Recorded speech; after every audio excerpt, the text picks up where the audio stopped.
back to my channel. My name is Estelle and I'm running my dream business from home as a chocolatier/bakery owner.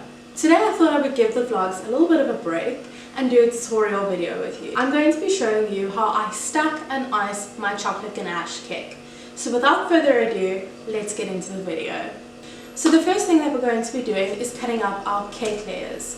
My cakes have been chilling in the fridge overnight. If you try to ice a cake on the same day that you baked it, chances are your cake is a bit warm and the icing is going to melt, or the cake is too fresh. And while that might sound like a good problem to have, it's actually very difficult to ice a fresh cake. So a rule of thumb in the baking industry is always bake your cake the day before and ice it the next day. As you can see, I have baked my cakes in 2 tins. They are about 18 centimeters in diameter and the tops are quite flat, so I won't need to be leveling them out today. I'm just going to be cutting them in half. Now how I like to do that is I turn my cake on its side, and if this cake was fresh it would pretty much be too fragile to handle. And then what I do is I have a serrated knife and a ruler. Now I like to go and measure all around the cake exactly the halfway point. So for me that is 2.5 centimeters, and I just lightly score the side. We're not cutting in just yet.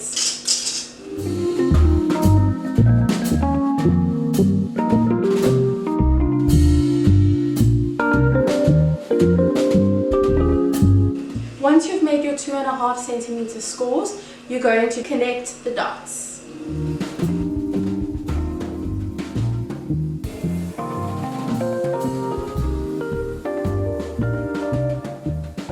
Right, now that I've made all my markings, I'm going to go in and cut my cake. You can use a braid knife. I'm just using a normal chef knife. You can also be using unscented tooth floss. How you would do that, you'd pull out a long length of floss, wrap it around the cake in between the scored marks, and then basically glide it through.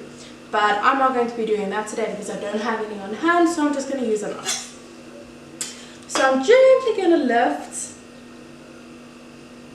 and slide my knife in with a flat hand.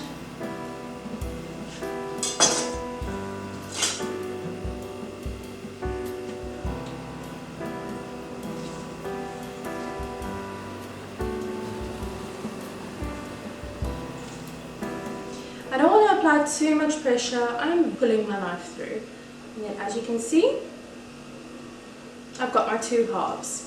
And now I'm going to do the exact same with my other side of the cake.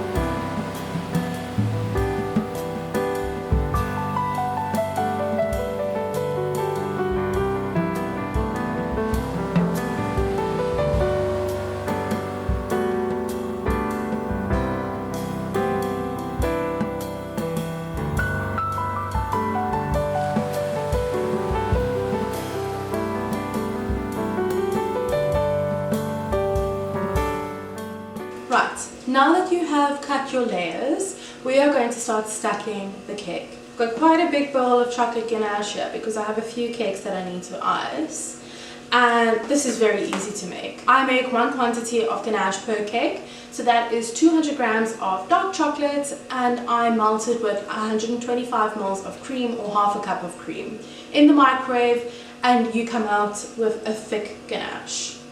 I do, however, let my ganache set a little bit, not until it's rock hard, but I would say keep an eye on it until it's nice and thick like this. It shouldn't be pouring off of your spoon. Before I start, I put a tiny bit onto the cake board, and that's just going to help your cake sit in place.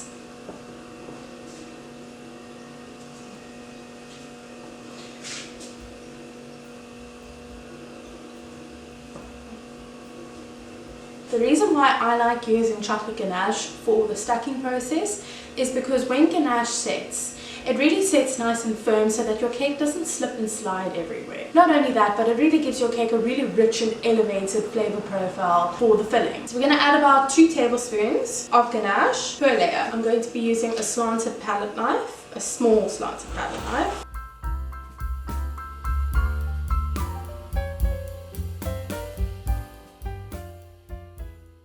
I don't have the best turntable, but if this isn't proof that you can work with what you've got, then I don't know what is. For a long time, I used to just ice my cakes on a plate.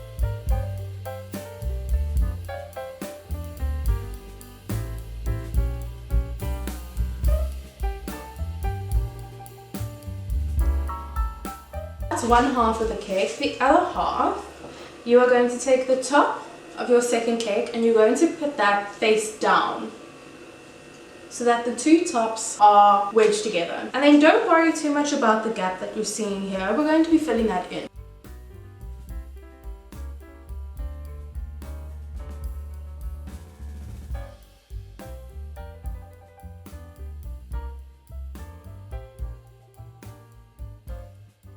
Now what we're going to be doing is just filling in that gap over there with some ganache. You're going to scrape some on the back of your palette knife and you're going to almost push it in.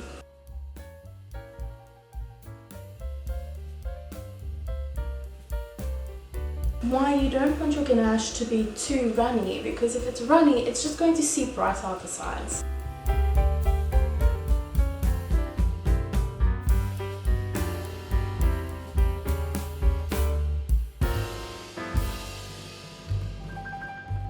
Now you're going to be taking a cake scraper and just neatening up the sides. So you're not digging into your cake while you're doing this, you're just gently running it around the cake. To finish off the crumb coats, I'm just going to be adding 2 more dollops to the top. Your crumb coat doesn't have to be perfect. Remember, the crumb coat is just a coat so that the crumbs of the cake is sealed in and it doesn't tarnish your outer layer. And anywhere where it looks a bit uneven, I'm just going to go in with some ganache and level it out. Notice how I'm not really using the front side of the palette knife, but I'm working up and over the cake. And at the moment I'm just making sure that the whole cake is encased in a very thin layer of chocolate ganache. So we're just going to neaten this up now.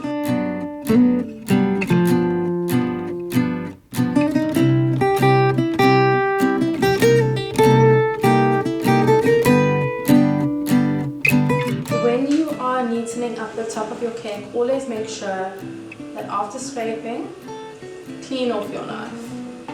Else the leftover ganache is just going to pool on your icing.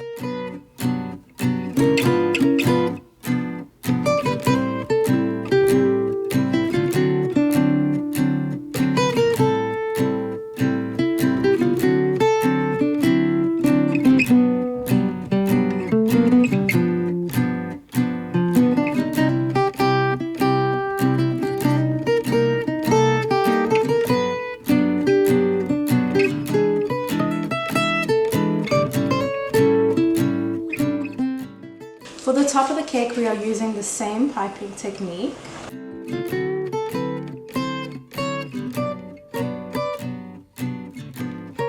As you can see, we're going as flat as possible without applying too much pressure. If you apply too much pressure, you're just going to scrape off all of your icing. For this cake, I'm not too worried about a perfect top because I'm going to be sprinkling chocolate curls on the top. So basically what I did there was all that overhang, I just very gently neatened it up. You don't want to be faffing with your cake too much. The more you faff, the more you're probably going to ruin your beautiful exterior. I'm quite happy with how mine is looking. There is one seam that I want to get rid of. So what I'm going to do to get rid of that, I'm going to be going over it once, maybe twice, and in a slow motion without stopping. So again, I bring my hand over, I I've got my cake scraper, gently pressing against the side of the cake, pulling it around and sliding it off. Now we still need to clean up the top. Same concept that I taught earlier, you're going to scrape towards the center and clean off as you go. Scrape, you see I'm barely taking off.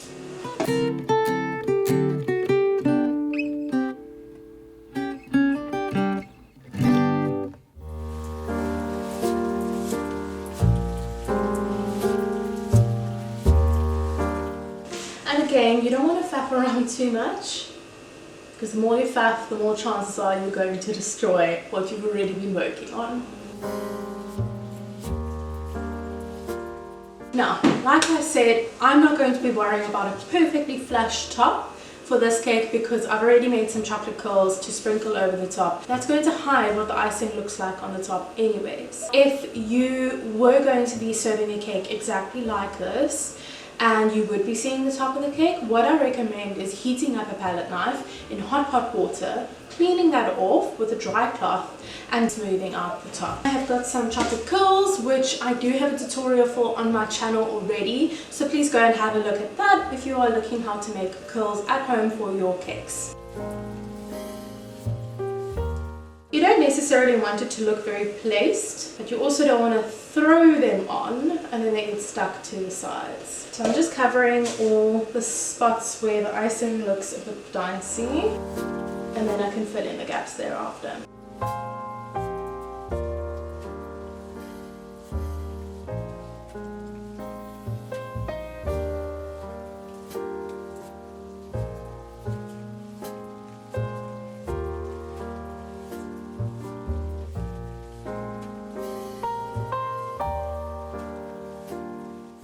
And the last thing you're going to want to do is just clean up your cake board. So again, you're going to be using the corner of your cake scraper, and without touching the cake, you're going to gently scrape away any icing. And this is just to make sure that it's nice and neat and presentable. Alright guys, and that is how you ice and stack a cake. Or at least that's how I do it. I think there are many ways to skin a cat. If you enjoyed this video, please like, subscribe and comment down below if there's any other tutorials that you might be looking forward to. And if you're new here, welcome. I'm so happy that you have made it to the end of this video. Thank you for watching, and I will see you again next week, possibly with another vlog. Bye!